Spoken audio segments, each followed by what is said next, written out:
Cuando yo era un niño, mi abuelita tenía en la sala de la casa un cuadro del Sagrado Corazón de Jesús. Y en cierto sentido, ese cuadro fue mi introducción a el mensaje evangélico. Para mí, Cristo era esa figura de un hombre de pelo largo, de mirada lánguida y de sonrisa triste, con huecos en sus manos y con un corazón coronado de espinas y sangrando. Mi abuelita también me hablaba de Papá Dios. Y yo entendí que ese era el Padre de nuestro Señor Jesucristo. Y que también era el Padre de toda la humanidad. Pero aunque ella nunca me lo dijo directamente, mi abuelita me dio a entender que Dios era como un viejito celeste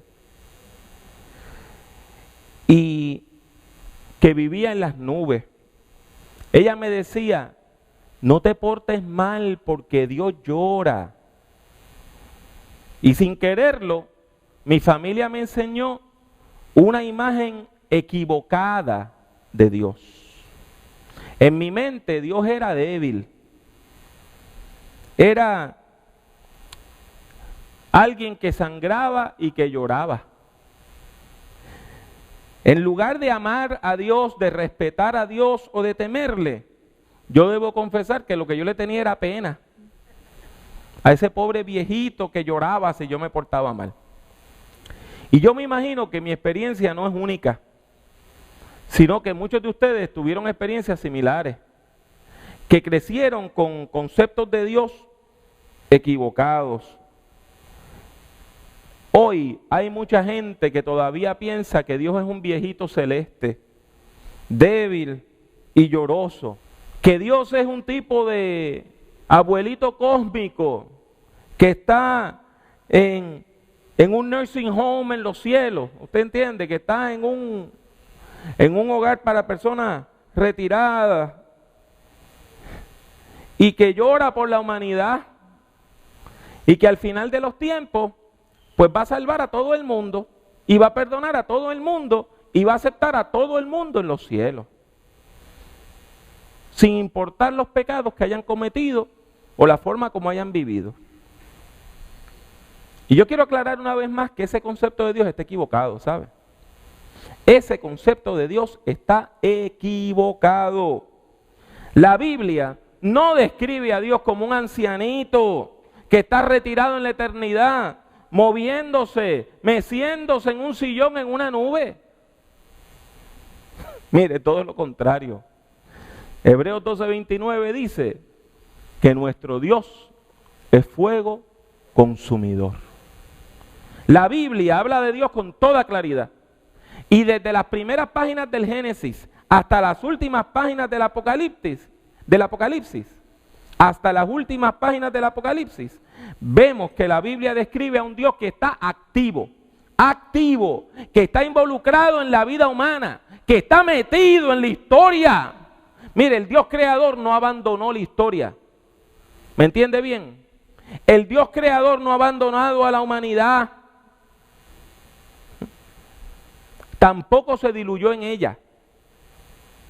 Porque hay personas que dicen que Dios hizo el mundo y se fue. Y hay otras personas que dicen que Dios hizo el mundo y que se metió en él, de manera que la grama es Dios y una palma real es Dios. Y esos dos conceptos de Dios están equivocados, porque Dios es un ser que mantiene su carácter y revela su voluntad a la humanidad. Algo que muchas personas encuentran chocantes es que el Dios que se ha revelado en las Sagradas Escrituras disciplina y castiga. Disciplina y hasta castiga a la humanidad. Mire, hay personas que encuentran esas imágenes ofensivas. Hay personas que se saltan esas partes de la Biblia y que creen que eso no es palabra de Dios, porque estas personas predican un Dios que todo lo tolera y que excusa la maldad humana. Sin embargo, mis buenos hermanos, mis buenas hermanas, eso es un error, ¿sabe? Eso es un error. ¿Por qué lo digo?